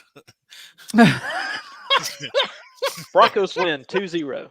Right? It could happen with this defense. I mean, 2-0. So yeah, it looks like Andy Dalton's going to be starting this game. Or not? I'm sorry, not Andy Dalton. Who is it? It's not Baker Mayfield. It's not PJ Walker. There's another guy they have. Sam Darnold. I'm sorry, Sam Darnold. Sam Darnold. All right. Yeah. Okay. Sam Darnold's going to be starting this game. We're going to be without Jerry Jeudy, pretty much half our weapons.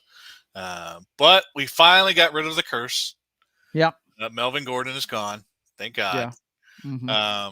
The opportunistic fumbling machine. Yeah. Let's wait to the goal line and then fumble the ball. That's pretty sad. So so we got rid of Latavius Murray is going to be our starting guy with I think Marlon Mack. I think coming off injury is going to be our backup.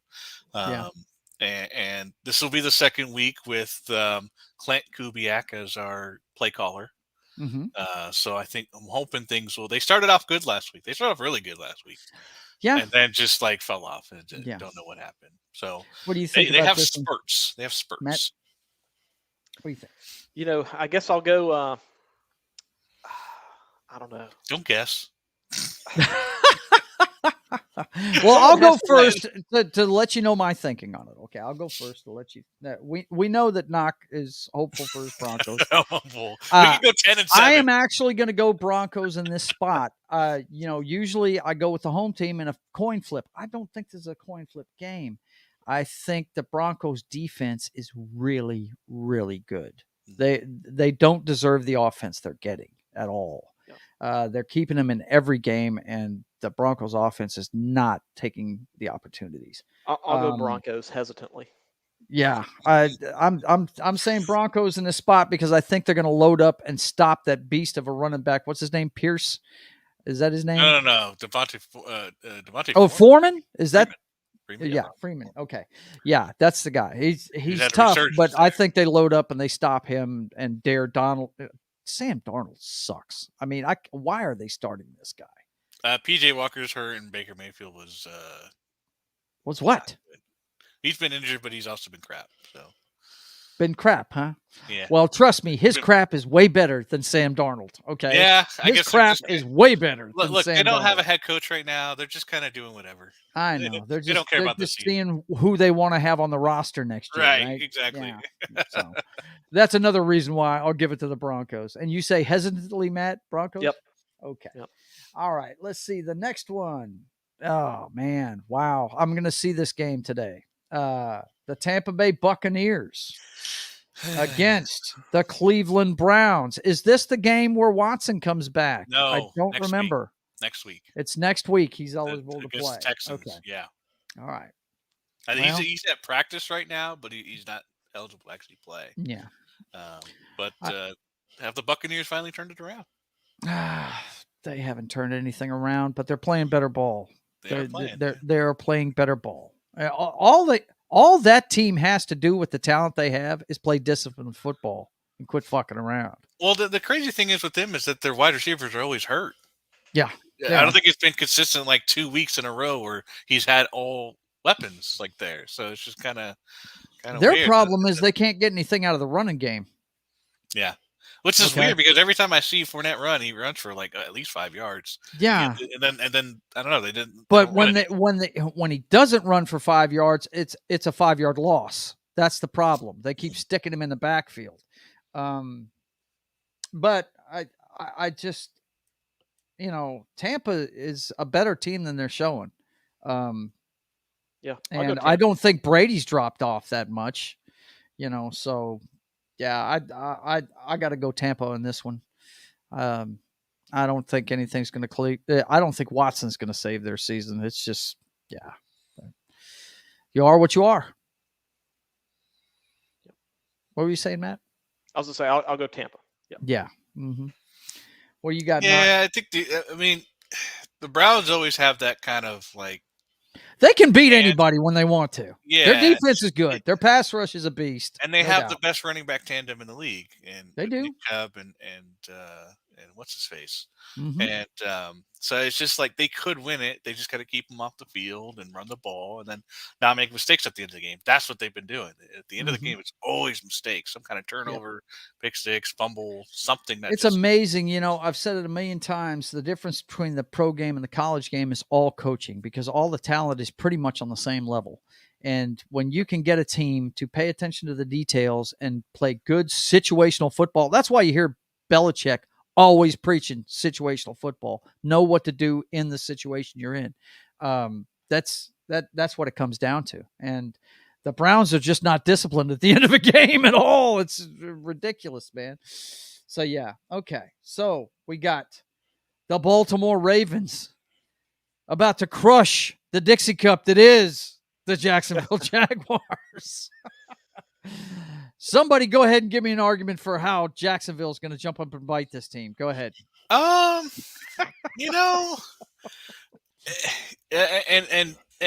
Lamar Jackson hasn't made this mistake so much this last couple of weeks, but he did have a few games there where he kind of choked it away. Yeah. I think Jacksonville has a young team. I think I was listening to one of the games yesterday where they were talking about, I think it was about Texas A&M, where it's like you have a young team, you're going to have high highs and you're going to have low lows, and that's pretty much Jacksonville right now. Is they're kind of doing they're a very young team. They have a lot of talent that just they have a high ceiling. And they just haven't been able to put it together. And I think they're going to get better. Be the coaching thing, and I think that it might be a coaching thing. Maybe they need another year, but they have the piece. They have pieces for sure. They have a young running back. They have a young quarterback. Etienne looks really good. Yeah, he does. He's so fast. But it's just they just haven't put it together. So I think they have a chance here. And the Ravens, it's whatever Lamar Jackson does. Yeah. So it's all on him. Yeah. They have nothing outside of him. The thing about Jackson, man, just playing fast and loose with the football. That's his big Achilles heel. He handles the football like he's on a basketball court. You can't do that. It's kind of like that highlight you showed us earlier with that kid dancing in the hole. You can't do that shit. You got to know where you're at on the field, and these defenders are becoming so good at punching the ball out. The main job of every quarterback is to protect the football. That is their main job. Well, Matt Brown has a great saying. He says, "Reserve the right to kick." Yeah. And what he means by that is extra point, field goal, or punt. Or punt. Yes. Yep. Reserve the right to kick. You damn straight. Fight to live. Live to fight another day. I preach that so much when I'm talking football, man. It's funny, and I think I think it was the Oregon game, possibly they went for it on 4th and 11 instead of punting the ball. Yeah, it was one of those. It's the analytics thing, and we've talked about this. Noc. The analytics. It was on their side of the field. It was like there's a lot of new school garbage with that. Yeah. And that's what it. Say that again. Garbage. That's exactly what it is. Well, I'll give you an example. In the college game, Ole Miss and Mississippi State, Lane Kiffin had a chance to kick a field goal, I think, to go up like 19-14 instead of 16-14 or whatever the score was at the time. And ended up costing the game. Yeah. Later on, this was like third quarter, but it ended up they lost by 2. Yeah. Not getting those 3 points then impacted the rest of the game. Yeah, I when I'm watching a game, say I'm watching Cleveland versus Detroit, I love the NFL and I watch any game that's on. And what I do when I'm watching two games I could give two shits about, or two teams that I could give two shits about, I sit there and watch it and I count up the points that they missed out on. So that's what I do. On Nick Saban's coaching show Monday, they asked him, "Hey, when you have a bye week, or if you don't have if there's nothing you're doing, do you ever just watch a football game on TV?" And he said he really struggles to, because he ends up managing the game. That's what I do. Yeah. And he says, I get mad at coaches when they don't call timeout when they should. And I get mad at them when they go for it on so does fourth Peyton down. Manning. Oh, you should hear Peyton Manning when he's saying, I'm sure. Why aren't they using a timeout? But yeah, that's the thing that pisses me off the most, when they sit there and let 30 seconds run off a clock before they call a timeout, when they should call it right after the play's done. The first game of the season with the Seahawks, Peyton Manning saying, "Might want to get a timeout, coach." Yeah, coach. Yeah, might want to get a timeout. Yeah, coach, you might want to get a timeout. And I knew that was by design, but it was still funny. Yeah. No, and it cost us the game. So yeah. Anyways. So we're on the same page with the Ravens on that one. I take it, gentlemen. Okay. Yeah, I think the Ravens should win this game, but I think Jags. I was just making an argument. Here's another one that you cannot come up with any argument that would make me believe that the Houston Texans would go into Miami and win this game. What do you mean, they have that running back Pierce. Yes, they have a really good running back, but that's how all how do you beat an offense that is so good? You keep them off the field. Can the Texans do that is the question. No. Probably not. So no. Dolphins. I remember a few years ago when Peyton Manning was with the Broncos and they went up against the Chargers, and the Chargers knew what to do. They had his number, man. Yeah. Well, not when he was with the Broncos. And I remember one game in particular where the Chargers, I think, had at least 2 or 3 drives at the beginning of the game that were like 10 minutes long. Yeah. 8 to 10 minutes long. The Phillip Rivers era. Yeah. Okay. And they would go down, they would score, and then in less than a minute, Manning would go down and score. And then the Chargers would go down for another 7 to 8 minute, 9 minute, drives, keep them off the field. And then I think this was like the year Peyton Manning went like to Super Bowl and lost to Seahawks.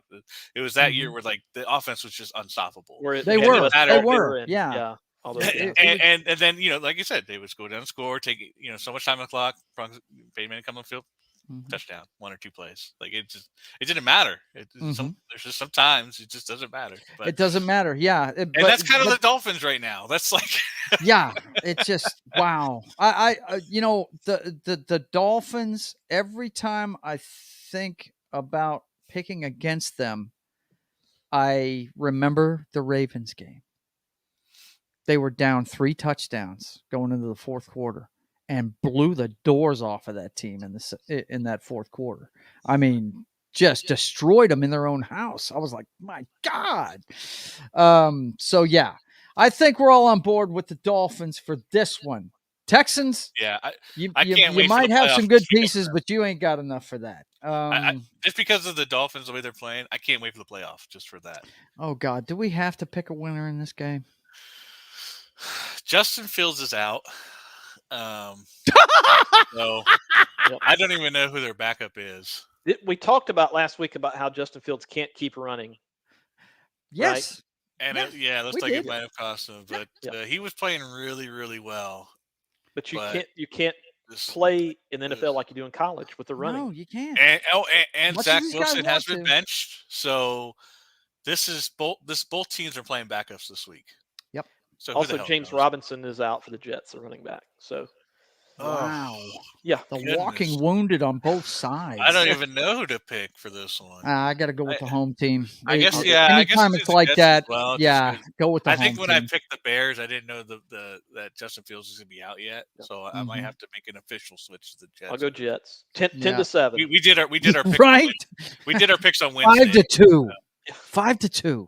Yeah, I think the Jets defense is way better than the Bears defense. So I think Okay, what do we got next? We got the Cincinnati This is a really Bengals good game.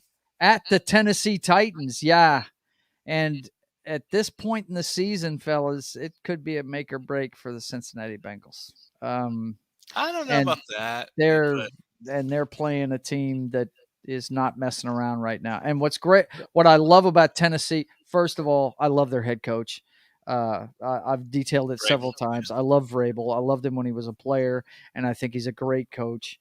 And here's a team that is the walking wounded every fucking week, and he signs guys off the practice squad and has them ready to play.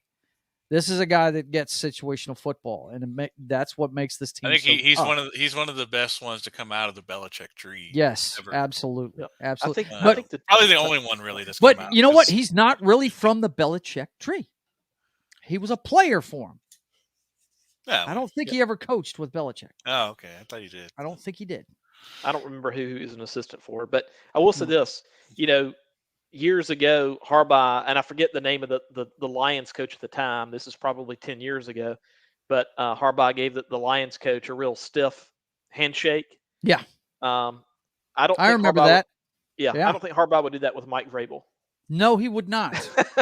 No, he would not, because he'd knock him on his ass. I think my favorite thing about Vrabel is his ability when he used Bill Belichick's schemes against his own shit. Yeah.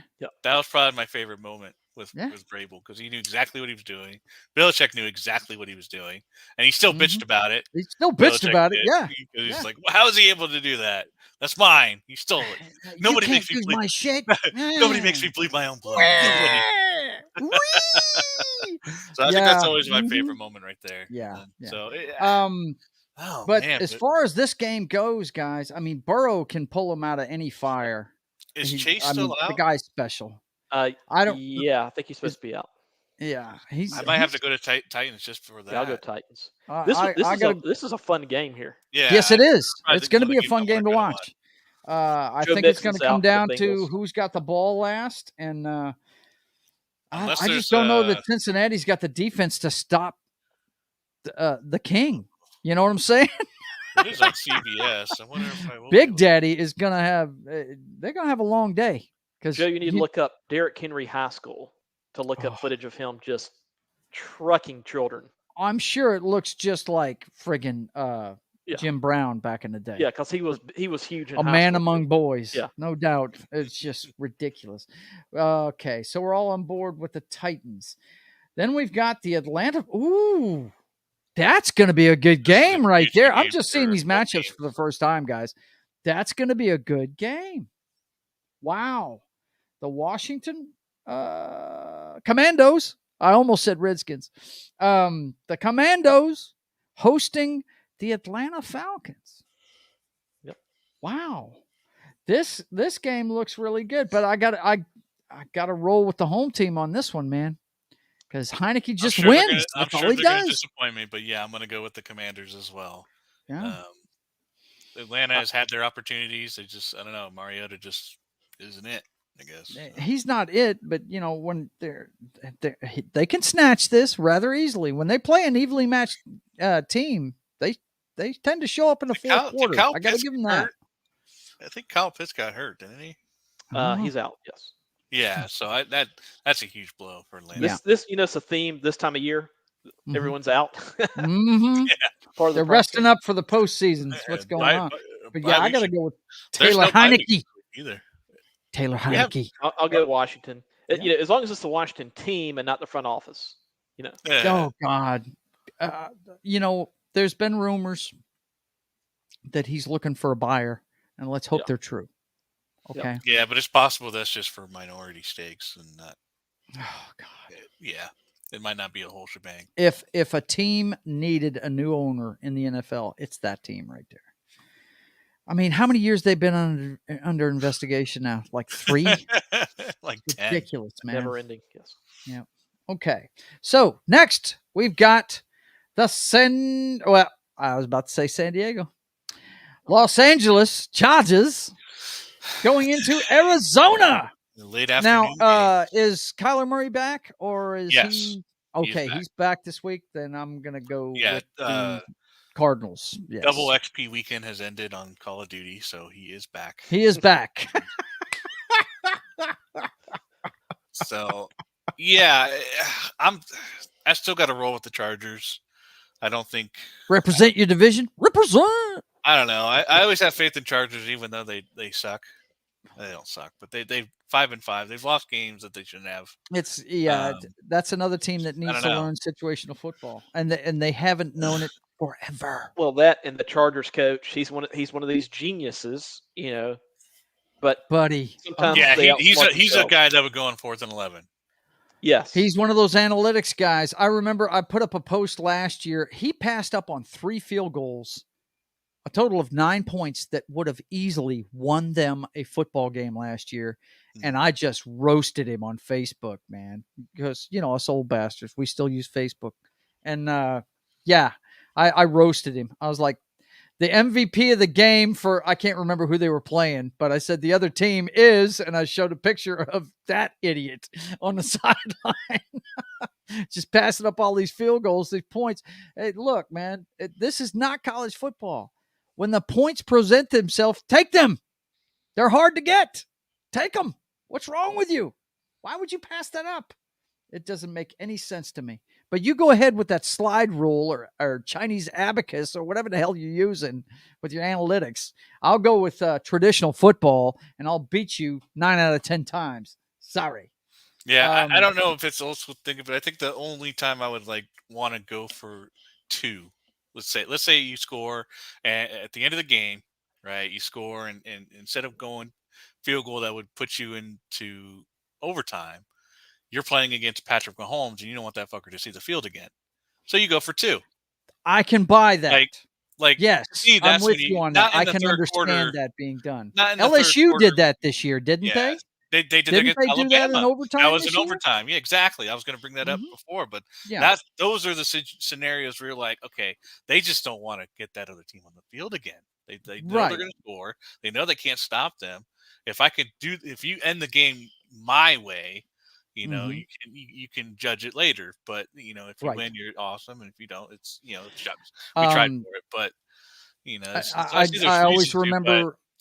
I always That's remember the time Peyton Manning went to the Super Bowl with the Colts, and I believe it was when they finally won one when they beat the Bears. The NFC Championship game. It was played in Indianapolis, and Bill Belichick late in the game with a lead went for it on 4th and 1 and threw the ball to Kevin Falk because he knew they hadn't stopped Peyton Manning, and them boys had not punted the entire second half. He did that several times, actually. And he knew his defense wasn't up to the task. If you know your football team, yes, I can see that happening. That's not analytics. That wasn't the only time. Yeah, that wasn't the only time he did that too. He did that in the regular season too, versus Peyton Manning as well. So you got to know your football team, and he knew his defense wasn't up to the task that year, and that was it was a necessity. You know what I'm saying? That's out of necessity. That's not analytics. We can't stop these guys. I've got to keep the ball if we're going to have a chance, So I can see it there. But yeah, in this game, I'm going for, I'm not going for them. I want them to lose badly because I don't like them. But I'm rooting for LA, but I'm picking the Arizona It would help Cardinals. me if the Chargers lose. So it would help the Broncos if the Chargers lose. So who you got in this one, Matt? But I'm going Chargers though. I guess I'll go Cardinals, but again, I don't feel great. You shouldn't. Their quarterback's an idiot. This one literally can go either way. I like the quarterback for LA better. I like Herbert. Yeah, he's one of the refreshing things coming out of the Pac-12, 10, 16, 57, whatever they fucking. He did get Keenan Allen back last week as well too, which was a huge boost. Ooh, shit! I might have to change my pick. Really like Keenan Allen because that guy's a beast. Yeah, I'm going to go with the Cardinals. I'm going to stick with it. Okay. Next, we got the Raiders. Oh, my God. You mean I get to see Bo Jackson run Bosworth over about 50 times this weekend? Josh Jacobs is a Jesus, big man. dude. Every time this game comes around, I see that constantly. They just love to play that clip, dude. Have fun with Devontae Adams as well, because you're going to see that overtime catch he got from last week. Yep. Oh, I'll go Seahawks. Yeah, Seahawks. Yeah, bring that guy's I'll go name up again. Seahawks. Yeah, you should. The Raiders are a clusterfuck, and it starts with their head coach. And he's ruining Can't believe we yet lost. another franchise. I know you know all about that, don't you, sir? Oh, yeah. So how long do you give McDaniels. McDaniels to the end of next year? I'm surprised he made it this far. Yeah, I'm surprised they haven't fired him yet. It's only 10 games. He probably would have gotten fired last week if they had lost, but thank the Broncos for giving up another one. So in overtime, Seahawks all day coming off. We're coming off a bye. We're gonna kick your ass. Sorry, we're at home. The 12s will be there. Yeah, we're done. Let's see, and then another LA team that is on the super downslide. We don't even need to talk about this, do we, guys? No, because Stafford's not even playing. So Stafford's not even playing. If he is, he's Cooper playing Kupp's out. Cooper Kupp's out. Allen Robinson is probably out. And they are playing, in my opinion, at this point in the season, the best team in the NFL. They got rid of the scene that they like to meme with what's his name, John Travolta, and he's like looking around, kind of deal. That's Aaron Donald right now. He's like, where is everybody? Where did everybody go? They got rid of Darrell Henderson, who was, I think, probably their leading rusher. Wow. Cam Akers is a head case. Yeah, I mean, they're beat up. It's bad. It's bad. That loss against the Buccaneers a few weeks ago sealed their fate. They were done after that one. And then the Niners put the nail in the coffin after that. They're done. My Super Bowl pick is toast. And it's fixed to be total toast, especially if Tennessee beats the Bengals today. I still got Buffalo and the 49ers, so I still have this could get so bad this afternoon that Andy Reid might draw a mustache on Sean McVay. Right? Draw a mustache on Sean McVay.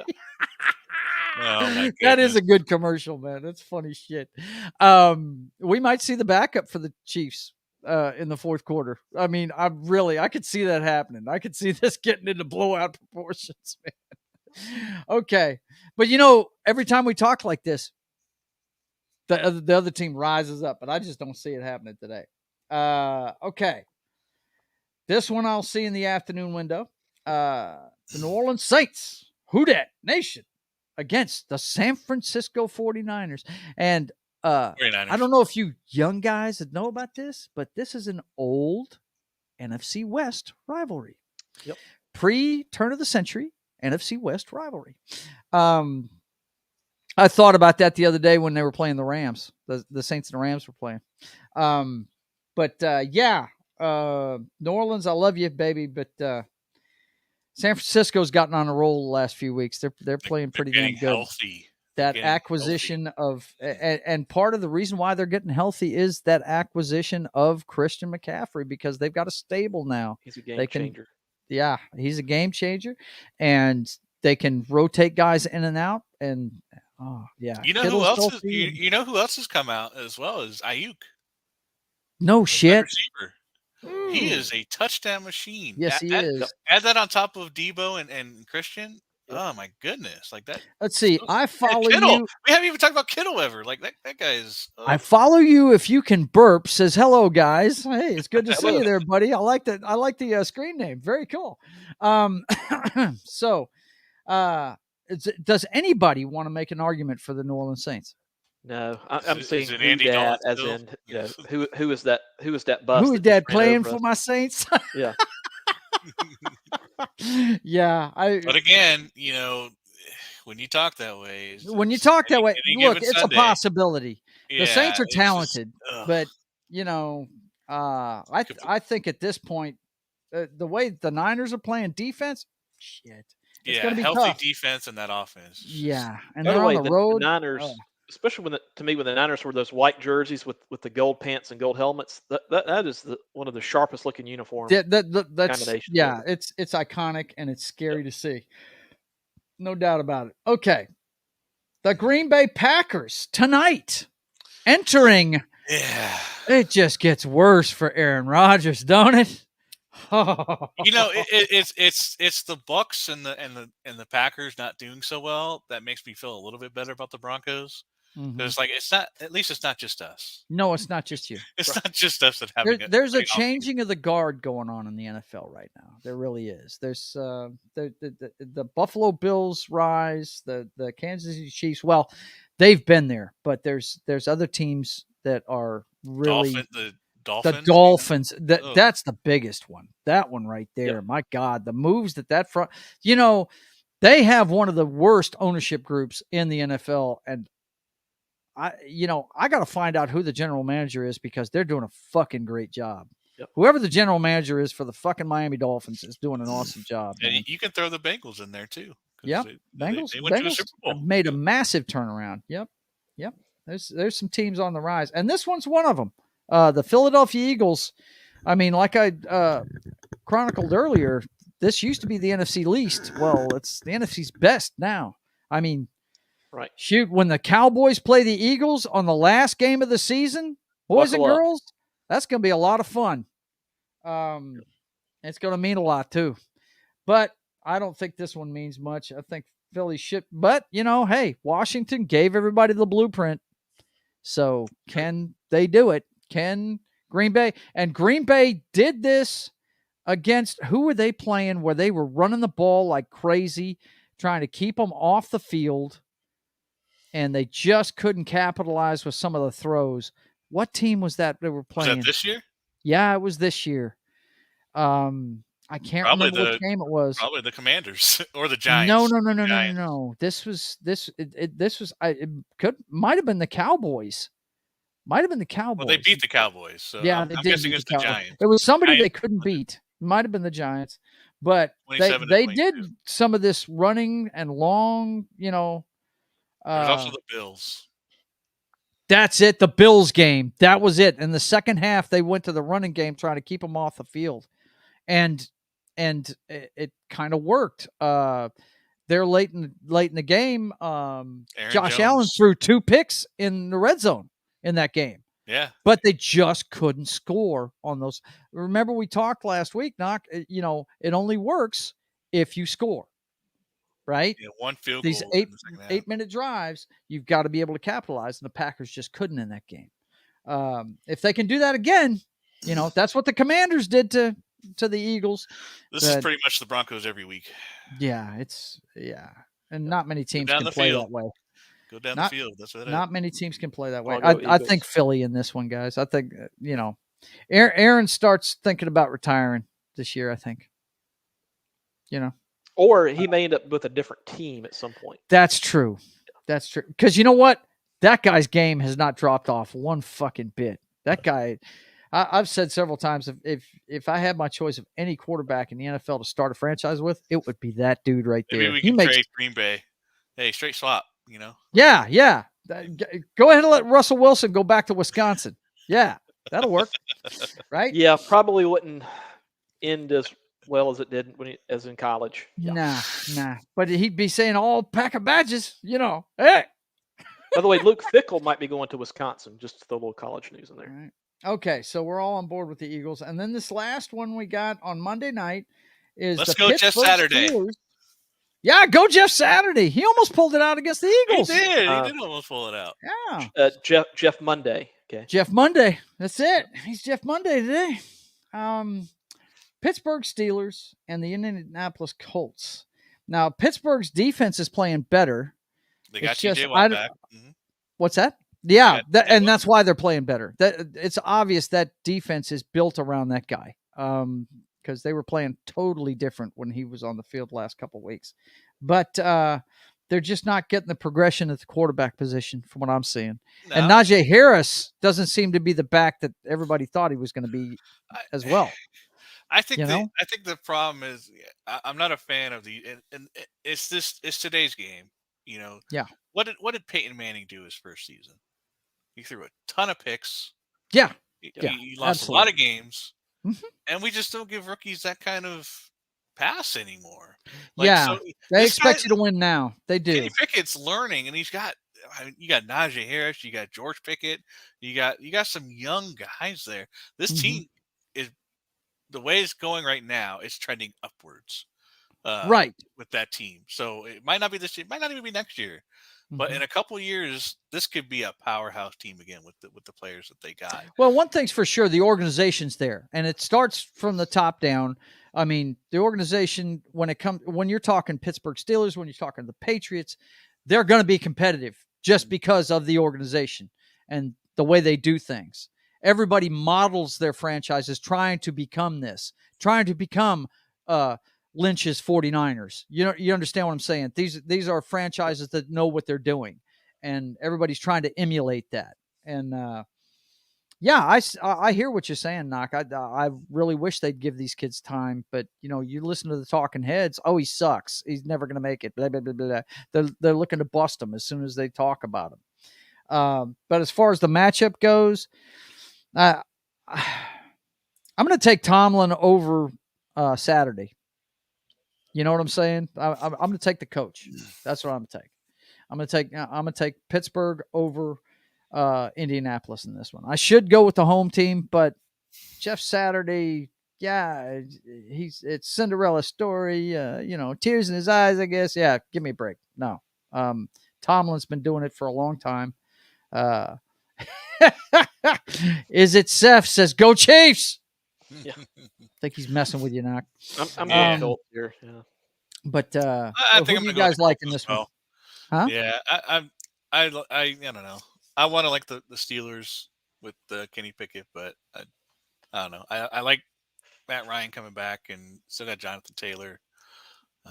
Defense pretty decent, so I don't know. At home kind of deal. I'm going with the home team. Gotcha. Okay. What do you think, Matt? Got to go Colts. Okay. So it's an underdog pick for me. Okay. Cool. We'll see what happens. Yeah. It would not be that surprising if the Steelers won. No, it wouldn't be surprising at all. Well, thank you, gentlemen. I appreciate all that. We will do we want to do Thursday real quick? Yeah, sure. Pop it up there for me. I didn't get that graphic. Oh, yeah. Pop it up there for me. What we got Thursday night? Let's see. I'll take Kirk Herbstreit. Kirk Herbstreit for the win. We got Buffalo at New England. Buffalo at New England. How about that for Thursday night game? That will be a good game. That will be a good game. In New England. Yeah. I don't think New England has a chance to win the game, but if anybody can do it, Belichick will find a way. You never can count out. I'll go with the upset. I'll go with the Patriots. You just need Patriots. All you need is one kick return for a touchdown at the end of the game. 3 seconds to go. That's all you need. Was that awesome, dude? I got to see it live too, and I was so happy. My wife was. They showed it live on replay or Red Zone. Or no, actually, no. She was pulling for New England that game because the Jets had a better record. Yeah, she was like, "Why is it still 3-3? Why?" And then that punt return, I was like, "Yo, they just won." She had just left the room. But yeah, let's see. What we got here? Seth is going off here. What's he saying? 31-10. If anyone thinks the Chiefs aren't the best team in the league, y'all are crazy. Mahomes is tossing a bunch of fourth-string wide receivers. Let's see. Pat's Josh Allen isn't 100%. Okay. Well, I said earlier, if you were listening, that the Chiefs are the best team in the league right now. So, I mean, I don't know about fourth stringers, but I'd say at least third stringers. Yeah, come on. Let me tell you. Badie Scanley is pretty decent. They got Tony, but he should be out. And then you got Travis Kelce. Come on. But anyway, that is not a fourth string wide receiver. If anybody can do it, it's the New England Patriots. I just don't think they're going to do it. I would say the Chiefs, and then I think the Niners, when they have all their tools and weapons, the Niners are pretty tough as well. Mm-hmm. Yep. Yeah. Okay. Yeah. But here's the problem with the Niners: Garoppolo, Mahomes. Yeah. Who do you trust? Yeah. I'm gonna trust in Mahomes. Listen, it wasn't Garoppolo's fault. Okay, it was the defense in that Super Bowl. I maintain that to this day. It was not Garoppolo that lost in that game. They scored wait. You don't think the head coach might have something to do with it too? I'm saying it's more. How about the fact you want to talk about situational football? How about he had 3 timeouts under 2 minutes and didn't even let Garoppolo have a chance at it? I'm just saying Garoppolo played Let the awesome in clock that run game, out. and it wasn't his fault. So you're right. So it might have been good, but you're saying you said Garoppolo and Mahomes. That's what you said. You didn't say nothing about head Garoppolo, coaches. Mahomes. Yeah. Okay, wait a minute. And Garoppolo did They're well. not No, I'm even in the saying, same league, dude. but the way they played. If you had to put either one of those quarterbacks on your team, gee whiz, which one would you take, Noc? That's not what I'm talking about. That's not what I'm You talking can about. stir shit all day long. You know you'd take Mahomes, homeboy. You'd love to have him with the defense you got right now. 7 days a week and twice on Sundays. Yes, thank you. Thank you, Matt. Thank you for talking some sense. Yes. Okay, look, we are at kickoff. It is time to go. Boys and girls, thank you for watching. It's good to see all of you. Let me run down real quick what's going on with the channel. Of course, later on tonight, you got me on Twitch playing some video games and cocktails and fails for 3 hours starting at 10 Central. And then, of course, you've got this same crew again on Wednesday. We're going to do our wrap-up show on Andor. If you're a Star Wars fan, we're going to talk everything Andor. And you guys stick around after we're done with the broadcast. I want to talk to you about that for just a couple of seconds before we get to our football.